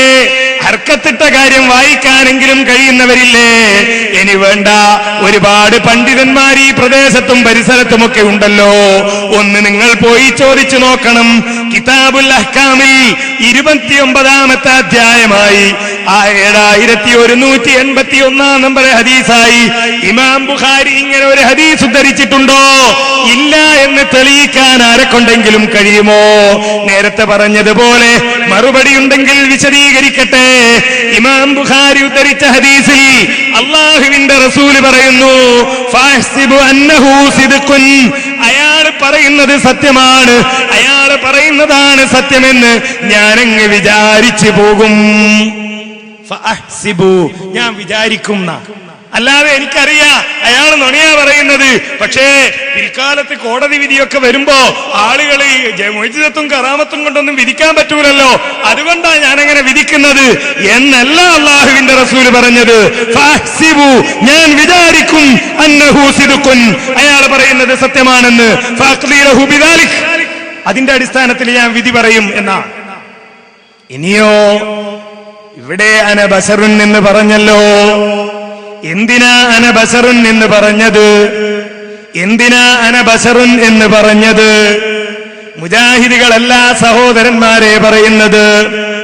ഈ ഹദീസ് വിശദീകരിച്ചുകൊണ്ട് ഇമാം ഇബ്നു ഹജർ അൽ അസ്കലാനി റഹ്മത്തുള്ളാഹി അലൈഹി പറയുന്നു, ലിഅന്നഹു അതാ ബിഹി റദ്ദൻ അലാ മൻ സാമ അന്ന മൻ കാന റസൂലൻ ഫഇന്നഹു യഅലമു കുല്ല ഗൈബിൻ ഹത്താ ലാ യഖ്ഫാ അലൈഹിൽ മദ്ലൂം. എന്താ ഇമാം ഇബ്നു ഹജർ പറയുന്നത്? എന്തിനാ ഇങ്ങനെ അന ബശറുൻ എന്ന് പറഞ്ഞത്? അത് ചിലർക്കുള്ള മറുപടിയാണ്. ആർക്കുള്ള മറുപടി? ചില സഖാഫിമാർക്കുള്ള മറുപടിയാണ് എന്ന് വേണമെങ്കിൽ നമുക്കിന്ന് പറയാം. ഏതാ സഖാഫിമാര്? എന്താ അവരുടെ വാദം? അലാമൻ സഅമ, അവര് ജൽപ്പിച്ചുകൊണ്ടിരിക്കുന്നു. ചില ആളുകൾ വെറുതെ പറഞ്ഞുകൊണ്ടിരിക്കുന്നു, പ്രമാണങ്ങളില്ലാതെ വിളിച്ചു പറഞ്ഞുകൊണ്ടിരിക്കുന്നു. എന്ത്? അന്നമൻ കാന റസൂലൻ, ഒരാള് റസൂലായി കഴിഞ്ഞാൽ, ഒരാള് അല്ലാഹു സുബ്ഹാനഹു വ തആല അദ്ദേഹത്തെ തെരഞ്ഞെടുത്ത് അല്ലാഹുവിന്റെ റസൂലാക്കി മാറ്റിക്കഴിഞ്ഞാൽ, ഫഇന്നഹു യഅലമു കുല്ലൽ ഗൈബി, ആ റസൂല് പിന്നെ എല്ലാ മറഞ്ഞ കാര്യങ്ങളും അറിയും. ഫഇന്നഹു യഅലമു, ആ റസൂല് അറിയും. എന്ത്? കുല്ലൽ ഗൈബി, എല്ലാ ഗൈബും അറിയും എന്ന് വാദിക്കുന്ന ചില ആളുകളുണ്ട്. ഹത്താ ലാ യഖ്ഫാ അലൈഹിൽ മദ്ലൂം, തന്റെ അരികിൽ വരുന്ന പീഡിതനാരാണ് ആരാണ്, മർദ്ദിതനാരാണ്, ചൂഷണം ചെയ്യപ്പെട്ടവനാരാണ് എന്ന് തിരിച്ചറിയാൻ വരെ റസൂലിന് കഴിയുമെന്ന് വാദിക്കുന്ന ചില ആളുകളുണ്ട്. അവർക്കുള്ള മറുപടിയായിട്ടാണ് ഇവിടെ അനബശറുൻ എന്ന് പറഞ്ഞത്. ആരാ പറഞ്ഞത്? ഇമാം ഇബ്നു ഹജറുൽ അസ്ഖലാനി റഹ്മത്തുള്ളാഹി അലൈഹി. മുജാഹിദ അല്ല. ആരുടെ വിശ്വാസത്തിനാണ് സഹോദരന്മാരെ ഇമാം ഇബ്നു ഹജറുൽ അസ്ഖലാനിയുടെ പിന്തുണയുള്ളത്? ആര് പറഞ്ഞതിനെയാണ്? ഹുസൈൻ സലഫി പറഞ്ഞതാണോ അതല്ല പേരോട് സഖാഫി പറഞ്ഞതാണോ ഇമാം ഇബ്നു ഹജറുൽ അസ്ഖലാനി അംഗീകരിക്കുന്നത്? ഇബ്നു ഹജറുൽ അസ്ഖലാനി പറയുന്നു, ഒരാൾ റസൂലായി തെരഞ്ഞെടുക്കപ്പെട്ട് കഴിഞ്ഞാൽ തന്റെ മുമ്പിലേക്ക് വരുന്ന മർദ്ദിതന്റെ, മർദ്ദകന്റെ, പീഡിതന്റെ, പീഡിപ്പിക്കുന്നവന്റെ, ചൂഷകന്റെ, ചൂഷിതന്റെ മനസ്സിലുള്ളത് അറിയാൻ കഴിയുന്നത്ര ഗൈബ് അറിയാൻ, അത്ര പോലും ഗൈബ്, മുഴുവൻ ഗൈബുകളും, കുല്ലൽ ഗൈബി, എല്ലാ ഗൈബുകളും അറിയാൻ റസൂലിന് കഴിയും എന്ന് ചില ആളുകൾ വാദിക്കുന്നു. ആ വാദം ശരിയല്ല. ഇതല്ലേ മുജാഹിദികൾ പറഞ്ഞത്? ഇതാണ് മുജാഹിദികൾ പറഞ്ഞത്. ഈ ആശയമാണ് ഹുസൈൻ സലഫി അദ്ദേഹത്തിന്റെ പ്രസംഗത്തിൽ പറഞ്ഞത്. അപ്പൊ ഇയാളെ ചോദ്യം, അങ്ങനെ ഹദീസിന് അർത്ഥമില്ല, അങ്ങനെ ഹദീസിന് അർത്ഥമില്ല എന്നാ അദ്ദേഹം വായിച്ചു പറയുന്ന അർത്ഥം ഹദീസിലുണ്ടോ? അദ്ദേഹം വായിച്ചു പറയുന്ന അർത്ഥം ഹദീസിലുണ്ടോ? അദ്ദേഹം വായിച്ചു പറയുന്ന അർത്ഥം നിങ്ങൾ കേൾക്കുക. ഇല്ലാത്ത അർത്ഥം, അതിലില്ലാത്ത പദം. മുഅ്ജിസത്ത്, കറാമത്ത് എന്നുള്ളത് എന്തായാലും അറബിയിലുള്ള വാക്കുകളാണ്. ആ ഹദീസിൽ മുഅ്ജിസത്ത് എന്നോ കറാമത്ത് എന്നോ ഉണ്ടോ? മുഅ്ജിസത്ത് എന്നോ കറാമത്ത് എന്നോ ഉണ്ടോ? പക്ഷെ അദ്ദേഹം അർത്ഥം പറയുമ്പോ അങ്ങനെയല്ലേ അർത്ഥം പറയുന്നത്? നിങ്ങൾ ശ്രദ്ധിച്ചു നോക്കൂ. ഞാൻ സാക്ഷി വിസ്താരം കേട്ടിട്ട് ആ വിസ്താരത്തിൽ വാദിയുടെയും പ്രതിയുടെയും വാചകങ്ങൾ കേട്ട്, സാക്ഷിയുടെ വിസ്താരം കേട്ട് കേൾവി അനുസരിച്ചാണ് ഞാൻ വിധി പറയുക. മുഅ്ജിസത്ത് മുഖേനയല്ല വിധി പറയുക, കറാമത്ത് മുഖേനയല്ല വിധി പറയുക. മുഅ്ജിസത്ത് മുഖേനയല്ല വിധി പറയുക, കറാമത്ത് മുഖേനയല്ല വിധി പറയുക. മുഅ്ജിസത്ത് മുഖേനയല്ല വിധി പറയുക, കറാമത്ത് മുഖേനയല്ല വിധി പറയുക. മുഅ്ജിസത്ത് മുഖേനയാണ് മനസ്സിന്റെ ഉള്ളിലെ കാഴ്ച, അതനുസരിച്ചല്ല ഞാൻ വിധി പറയുക. മുഅ്ജിസത്ത് മുഖേനയല്ല വിധി പറയുക, കറാമത്ത് മുഖേനയല്ല വിധി പറയുക എന്ന് ഈ ഹദീസിന് അർത്ഥം പറഞ്ഞല്ലോ പേരോട് സഖാഫി. സഹോദരന്മാരെ, നിങ്ങൾ ആ ബുഖാരി എടുത്തൊന്ന് പരിശോധിച്ചു നോക്കൂ. മുഅ്ജിസത്ത് എന്ന ഒരു പദം തന്നെ ആ ഹദീസിലില്ല, കറാമത്ത് എന്ന പദം തന്നെ ആ ഹദീസിലില്ല. മുഅ്ജിസത്തിന്റെ അടിസ്ഥാനത്തിലല്ല വിധി പറയുക എന്ന് ആ ഹദീസിലെ ഒരു പദത്തിനും അർത്ഥം നൽകാൻ കഴിയുന്ന രൂപത്തിൽ ഒരു പദവും ആ ഹദീസിൽ വന്നിട്ടില്ല. എന്നിട്ടും തെറ്റായ അർത്ഥം പറഞ്ഞു. ഹുസൈൻ സലഫി പറഞ്ഞത് തെറ്റായ അർത്ഥമല്ല, ശരിയായ ആശയമാണ് ഹുസൈൻ സലഫി പറഞ്ഞത്. പേരോട് അർത്ഥം മാത്രമല്ല, ആശയവും തെറ്റിച്ചു കളഞ്ഞു. പണ്ട് മേപ്പിലാശ്ശേരിയുമായി ബന്ധപ്പെട്ട് നടന്ന ഒരു സംഭവം, ഒരു സംവാദത്തിൽ മേപ്പിലാശ്ശേരി ചെന്ന് വസ്തുത പറഞ്ഞപ്പോ എതിരാളി പറഞ്ഞത്രേ, നിങ്ങളേത് മർക്കട മുഷ്ടിയാണ്. അപ്പം മേപ്പിലാശ്ശേരി പറഞ്ഞു പോലും, എന്നാ നിങ്ങള് മിർക്കട മുഷ്ടിയാണ്. അപ്പൊ അയാൾ ചോദിച്ചു, എന്താ മിർക്കട മുഷ്ടി എന്ന് പറഞ്ഞാൽ എന്താ? അപ്പൊ മേപ്പിലാശ്ശേരി ചോദിച്ചു, മർക്കട മുഷ്ടി എന്ന് പറഞ്ഞാൽ എന്താ? അപ്പൊ അയാള് പറഞ്ഞു, അത് സത്യം ബോധ്യപ്പെടാതിരിക്കലാണ്.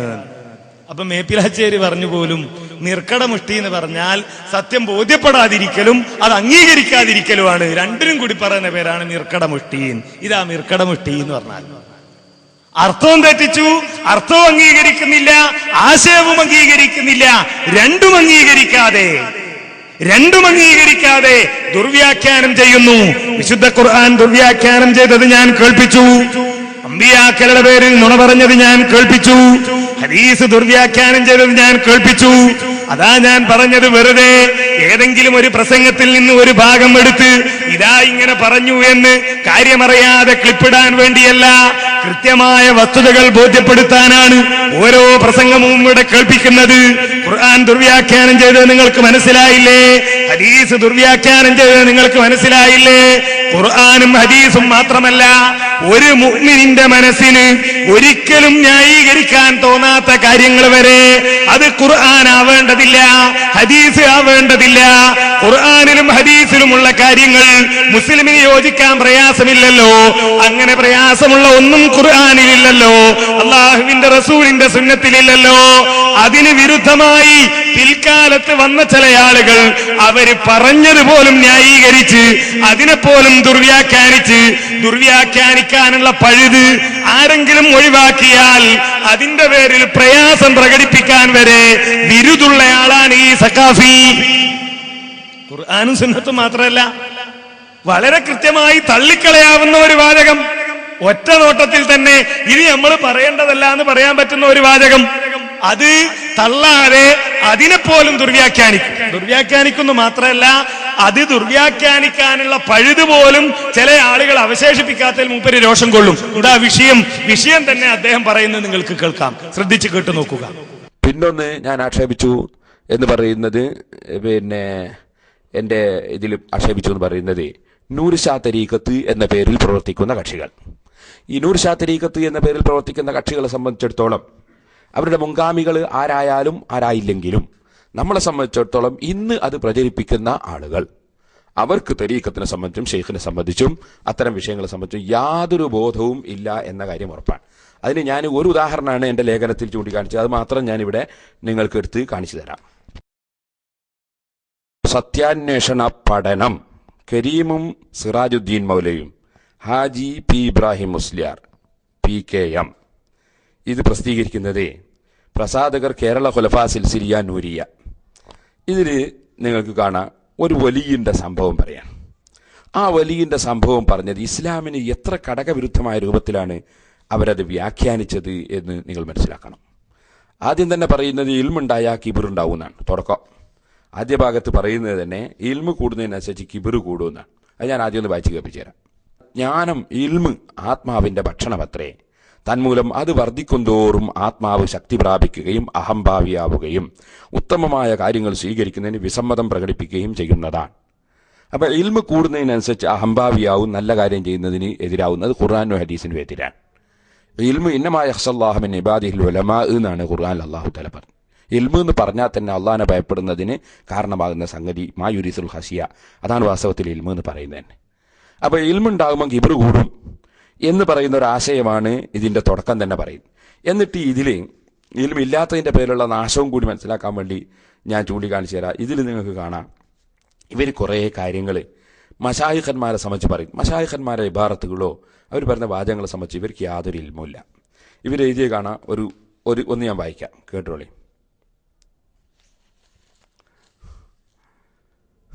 ഒരു വെള്ളിയാഴ്ച ദിവസം പലരും ജുമഅക്ക് പള്ളിയിൽ എത്തിച്ചേർന്ന സമയം കൂട്ടത്തിൽ വിശ്വവിഖ്യാതനായ വലിയ ഷെയ്ഖ് മുഹമ്മദ് റളിയല്ലാഹു അൻഹു ഉണ്ട്.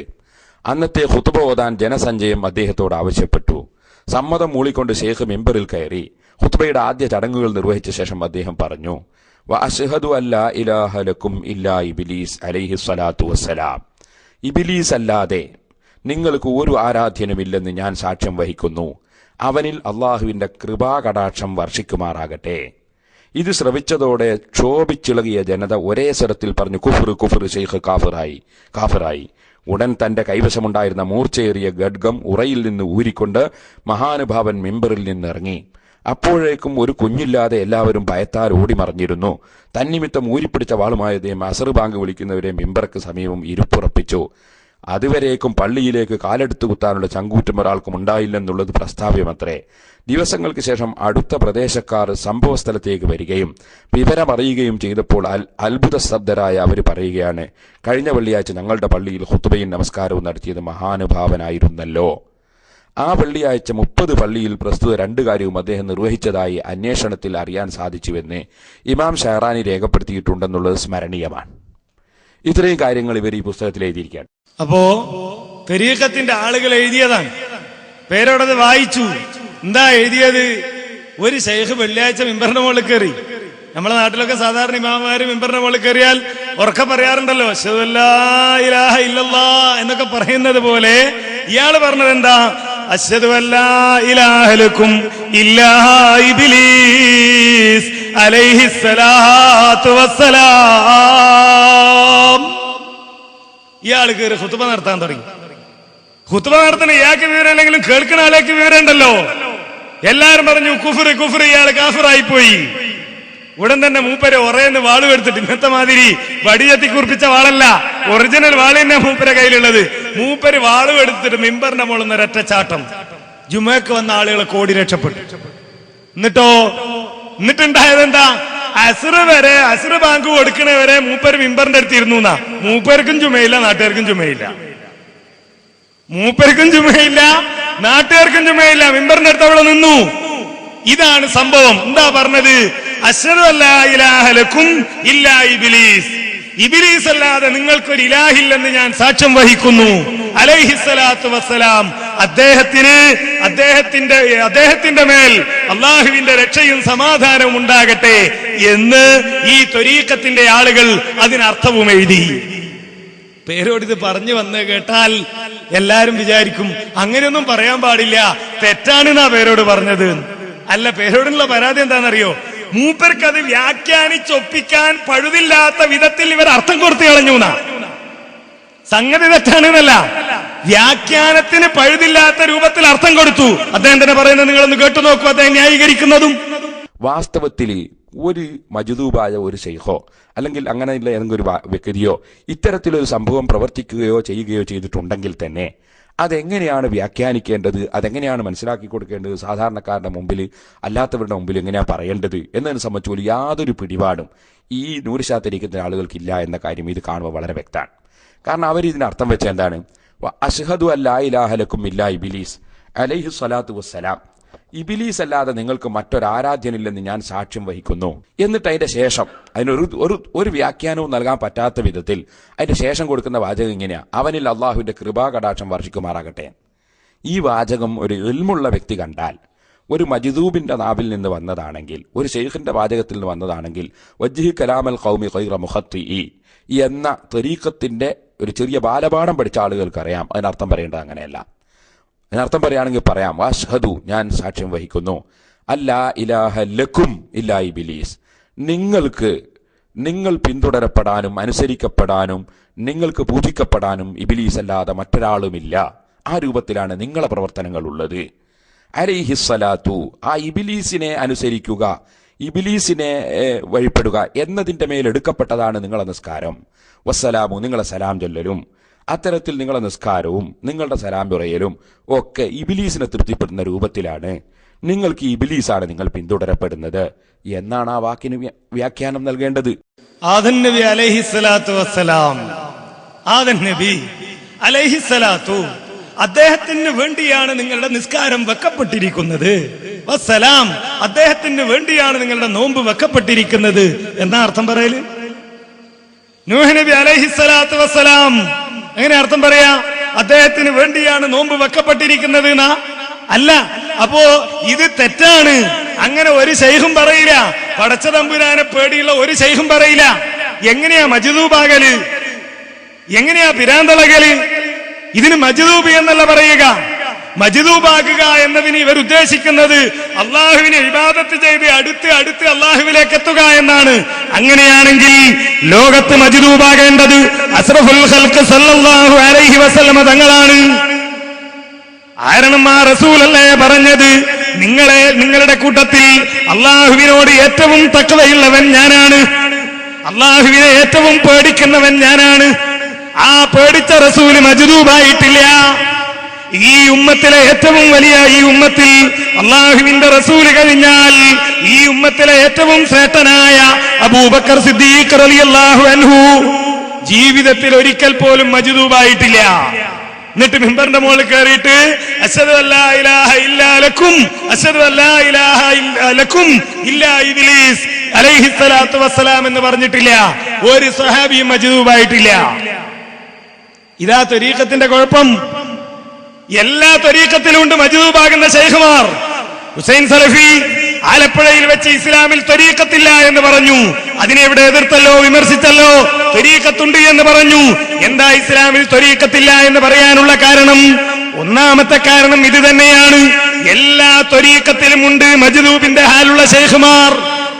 ആ ശൈഖുമാർ ചെയ്യുന്ന പ്രവർത്തനങ്ങൾ, അത് ഇസ്ലാമിക ശരീഅത്തിനോട് യോജിച്ചതായി കൊള്ളണമെന്നില്ല, അവരുടെ പ്രവർത്തനവും ശരീഅത്തും പൊരുത്തപ്പെടണമെന്നില്ല എന്ന് വിശ്വസിക്കാത്ത ഒരൊറ്റ ത്വരീഖത്തുമില്ല. എന്നാൽ അല്ലാഹു സുബ്ഹാനഹു വ തആല ഈ ലോകത്ത് സ്വർഗത്തിലേക്ക് എത്തിച്ചേരാൻ വേണ്ടി മനുഷ്യന് പഠിപ്പിച്ചു കൊടുത്ത ദീൻ, അല്ലാഹു നിശ്ചയിച്ച ശരീഅത്ത്, അത് അംഗീകരിക്കാതെ ഒരാൾക്കും ജീവിക്കാൻ കഴിയില്ല. അങ്ങനെ ആരെങ്കിലും ജീവിച്ചാൽ അവൻ സ്വർഗത്തിലെത്തില്ല. അതിന് വല്ല മാതൃകയും ഉണ്ടായിരുന്നുവെങ്കിൽ അല്ലാഹുവിന്റെ റസൂലിന്റെയോ സ്വഹാബത്തിന്റെയോ ജീവിതത്തിൽ നമുക്ക് മാതൃക കാണാൻ കഴിയുമായിരുന്നു.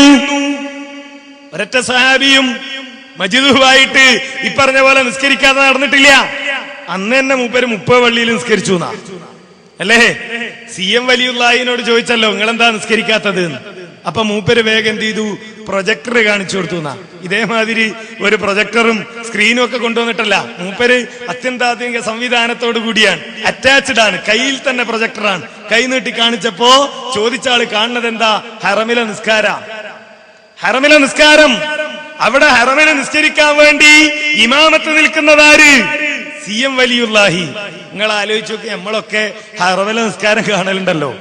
CM വലിയുള്ളാഹി എന്ന് പറഞ്ഞാൽ നൂറ്റാണ്ടുകൾക്ക് മുമ്പ് ജീവിച്ച ആളൊന്നുമല്ല, നമ്മളെ കാലത്ത് ജീവിച്ച ആളല്ലേ.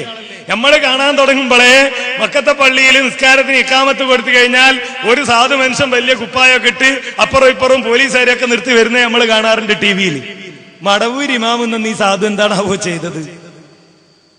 അന്നും അയാൾ കുപ്പായൊക്കെ ഇട്ട് ഇറങ്ങിയിട്ടുണ്ടാവുമല്ലോ നിസ്കരിക്കാൻ വേണ്ടി. മൂപ്പര് വരുമ്പോ കാണാ CM മടവൂര് ഇമാമായി നിസ്കരിക്കാണ്.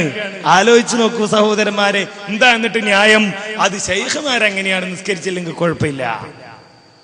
നബി സല്ലല്ലാഹു അലൈഹി വസല്ലം ഒരു നേരത്തെ നിസ്കാരം നേരം വൈകുന്നു എന്നറിഞ്ഞപ്പോ മനസ്സറിഞ്ഞ് ശത്രുക്കൾക്കെതിരെ പ്രാർത്ഥിച്ച രംഗം ഹദീസ് ഗ്രന്ഥങ്ങളിൽ നമുക്ക് കാണാൻ കഴിയും. ബാക്കി 39 തടിയുണ്ടല്ലോ, അല്ലെങ്കിൽ ബാക്കി 30 തടിയുണ്ടല്ലോ, അത് നിസ്കരിക്കട്ടെ, ഒരു തടി പിന്നെ നിസ്കരിക്കാം എന്ന് അല്ലാഹുവിന്റെ റസൂല് പറഞ്ഞില്ല. ഇതാ ത്വരീഖത്തിനുള്ള കുഴപ്പം, ഇതാ ത്വരീഖത്ത് കൊണ്ടുള്ള ബുദ്ധിമുട്ട്, ഇതാണ് ഇസ്ലാമും ത്വരീഖത്തും തമ്മിലുള്ള വ്യത്യാസം. പിന്നെയോ ഈ ത്വരീഖത്തുകൾ പറഞ്ഞ് അദ്വൈതവാദം വരെ പ്രചരിപ്പിച്ചുകൊണ്ടിരിക്കുന്നു.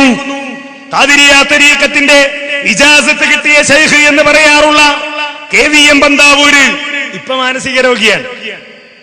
പെരോഡിന് ഇപ്പൊ അദ്ദേഹം മാനസിക രോഗിയാണ്. ആ KVM ബന്താവൂര് അദ്ദേഹത്തിന്റെ ഫത്വൽ മുഈന്റെ പരിഭാഷയിൽ ചില വിഷയങ്ങൾ വിശദീകരിക്കുന്നതിനിടെ പറഞ്ഞു, അനല്ലാ എന്ന് പറഞ്ഞാലും ലാ ഇലാഹ ഇല്ലല്ലാഹ് എന്ന് പറഞ്ഞാലും ഞാൻ അല്ലാഹുവാണ് എന്ന് പറഞ്ഞാലും എല്ലാം ഒരേ അർത്ഥം തന്നെയാണ്. ഞാൻ അല്ലാഹുവാണ് എന്ന് പറഞ്ഞാലും അനല്ലാ എന്ന് പറഞ്ഞാലും ലാ ഇലാഹ ഇല്ലല്ലാഹ് എന്ന് പറഞ്ഞാലും ഒരേ അർത്ഥം തന്നെയാണ്. അതുകൊണ്ടാണ് അത്ര ശൈഖുമാര് ചിലപ്പോ അനല്ലാ അനല്ലാ എന്ന് ദിക്ർ ചൊല്ലുന്നത്. മാത്രല്ല അതേ അർത്ഥം തന്നെയാണ് ഹാ ഹൂ ഹി എന്ന് പറഞ്ഞാലും. എന്നിട്ട് മൂപ്പര് പറയാ അർത്ഥം കേട്ടാ ഞെട്ടും. എന്താണ്? അവനും അവളും അല്ലാഹു തന്നെയാണ്. അവനും അവളും അല്ലാഹു തന്നെയാണ്. കുഞ്ഞമ്മതും തൂപ്പിയും കുഞ്ഞാമിയും അലീമേ എല്ലാരും അല്ലാഹു. നിർത്തിയിട്ടില്ല. പിന്നെ അദ്ദേഹം പറയുന്നത് എന്താ? നായയിലുള്ളതും അല്ലാഹുവിന്റെ ചൈതന്യം തന്നെ. നായയിലുള്ളതും അല്ലാഹുവിന്റെ ചൈതന്യം തന്നെ. അപ്പൊ ഈ ത്വരീഖത്ത് സ്വീകരിച്ച ആളുകളൊക്കെ എന്ത് ചെയ്യണം? ആവെങ്കിലും ഓരോ നായനെ വീട്ടിൽ പോറ്റണം. അതിനാവലെങ്കിലോ മുറ്റത്തൂടെ നായ പോകുമ്പോ സാധാരണ എറിയാൻ വേണ്ടി കല്ലല്ലേ നമ്മൾ എടുത്തേക്കാറുള്ളത്, അവക്ക് കൊടുക്കാൻ വേണ്ടി എന്തെങ്കിലും മാംസകഷ്ണം എടുത്തു വെക്കുക. എന്നിട്ട് ഇങ്ങനെ മെല്ലെ അകത്തേക്ക് കൂട്ടിക്കൊണ്ടുവന്ന് ആ മുസല്ലേ തന്നെ ഇരുത്തിക്കണം. കാരണം എന്താ? അള്ളാഹിന്റെ ചൈതന്യല്ലേ വന്ന് കിടക്കുന്നത്. എഴുതി. ത്വരീഖത്ത് കൊണ്ടുള്ള അബദ്ധമാണത്. ത്വരീഖത്തിന്റെ വിശ്വാസമാണത്. അദ്വൈതവാദത്തിലേക്ക് നയിക്കുന്നു. അർറബ്ബു യഅ്കുലു റബ്ബ്. ഒരു പടച്ചോൻ വേറൊരു പടച്ചോനെ തിന്നുന്നു എന്നാ ഒരു ശൈഖ് പറഞ്ഞത്. എന്താ? പത്തിരിയും അള്ളയാണ്, തിന്നണ ശൈഖും അള്ളയാണ്. അതെടുത്ത് തൊള്ളയിൽ വെച്ചിട്ടാണ് പറഞ്ഞത് അർറബ്ബു യഅ്കുലു റബ്ബ. ഒരു പടച്ചോൻ വേറൊരു പടച്ചോനെ തിന്നുന്നു. ത്വരീഖത്തിൽ വിശ്വസിക്കുന്നില്ലേ? എല്ലാ ത്വരീഖത്തുകളിലും ഇത്തരം അബദ്ധ ജടിലങ്ങളായ വിശ്വാസമില്ലാത്ത ഒരു ത്വരീഖത്തുമില്ല. അതുകൊണ്ട് ആ ത്വരീഖത്തില്ല എന്ന് പറഞ്ഞത്. അത് പറഞ്ഞപ്പോ മൂപ്പർക്ക് ഉൾക്കൊള്ളാൻ കഴിഞ്ഞില്ല. പക്ഷേ ഇവിടെ വന്ന ഒരു ത്വരീഖത്തുണ്ട്. ഇപ്പൊ പ്രസിദ്ധിയാർജിച്ചു. കക്കാട് ഫൈസി വന്നു, അബ്ദുൽ നാസർ മൈദനി ബൈഅത്ത് ചെയ്തു. അതോടുകൂടി പ്രസിദ്ധിയാർജിച്ച ഒരു ത്വരീഖത്തിന്റെ ദസൂഖി ത്വരീഖത്ത്. ആ ദസൂഖി തരീഖത്തിന്റെ ശൈഖ് ഈജിപ്തിലെ മുഖ്താർ റളിയല്ലാഹു അൻഹു ആണ്. ശൈഖ് എന്നെല്ലാം കേൾക്കും നിങ്ങൾ വിചാരിക്കും സാധാരണ നമ്മൾ കാണാറുള്ള വലിയ താടിയൊക്കെ നീട്ടി ഒരു പച്ച പുതപ്പൊക്കെ പൊതിച്ച് വലിയ കുപ്പായൊക്കെ ഇട്ടിട്ടാണ്. അല്ല, മൂപ്പര് അത്യന്താധുനിക വേഷ സംവിധാനത്തിൽ നല്ല കോട്ടും അതിനു മുകളിൽ ഓവർകോട്ടും സ്യൂട്ടും ഒക്കെ ധരിച്ച് ഒരു ഐക്യരാഷ്ട്ര സഭയുടെ യോഗത്തിന് വരുന്ന ഒരാളെ മാതിരിയാ മൂപ്പര് വരിക. ഈ ത്വരീഖത്തിന് പേരോടിന് പറ്റൂല. കാരണം എന്താ? അത് കക്കാട് കൊണ്ടുപോയി, അതിന്റെ ആള് കക്കാടായി മാറി. അതില് അബ്ദുനാസറുമായതിന് ബൈഅത്ത് ചെയ്തു. അപ്പൊ പേരോടിന് അതിനോട് വിരോധം. എന്നിട്ടോ ആ ത്വരീഖത്തിനെ കണക്കത്ത് പേരോട് പരിഹസിക്കുന്നുണ്ട്. നിങ്ങളതൊന്ന് കേട്ടു നോക്കുക. ഞാൻ ചുരുക്കി ഇവര് ഉറക്കൊഴിച്ച് തജൂസ്കരിക്കല കളിക്കല. ആ കളിയാണ് എനിക്ക് കാണിക്കുന്ന ഒന്ന് രണ്ട് കളി. ഒന്ന് വെച്ചു കൊടുത്താ മോനെ. പക്ഷേ ബഹുമാനപ്പെട്ട ഇമാം ദസൂഖി റളിയല്ലാഹു അൻഹുവിന്റെ ത്വരീഖത്താണെന്ന് പറയുന്നതിൽ ആ വേദന. കളിക്കെതിരെ എത്രയാ മഹാനവറുകൾ സംസാരിച്ചത്.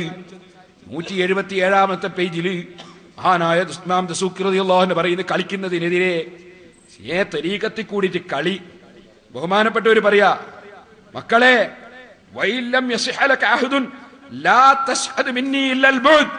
നീ ശരിക്ക് ഞാനുമായുള്ള കരാറ് പാലിക്കുന്നില്ലെങ്കിൽ നീ അകന്നകന്നു പോടോ. അള്ളാന്റെ ഒരു സൃഷ്ടിക്കും ഞാൻ കളി ഇഷ്ടപ്പെടുന്നില്ല. എന്റെ ആത്മീയ രംഗത്തുള്ള സന്താനങ്ങളായി പറയപ്പെടുന്ന എന്റെ മുരീദന്മാര് കളിക്കുന്നത് ഞാൻ എങ്ങനെ തൃപ്തിപ്പെടും? ആരാ ചോദിക്കുന്നത്? ഇബ്രാഹിം ദസൂഖി റളിയല്ലാഹു അൻഹു ചോദിക്കാൻ. എന്നാ കളി കണ്ടോളി. മുഖ്താറിന്റെ കളിയും കക്കാടിന്റെ കളിയും മുരീദന്മാരെ കളിയൊക്കെ ഒന്ന് കണ്ടോളി. കളീന്റെ കോലം. ശൈഖ് കൈമുട്ടി കളിക്കുന്നത് കണ്ടോളി. ആ കൈമുട്ടി.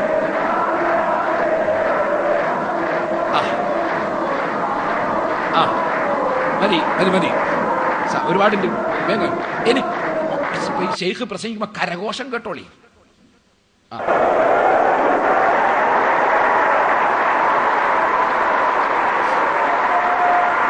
ശൈഖ് പ്രകടനം നടത്തുമ്പോൾ പെണ്ണുങ്ങൾ വിസിൽ വിളിച്ച് കൂക്കിരിക്കുന്ന കേട്ടോളി.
ഇനി മുട്ടിപ്പാട്ടൊന്നും വെച്ചോട്ടെ.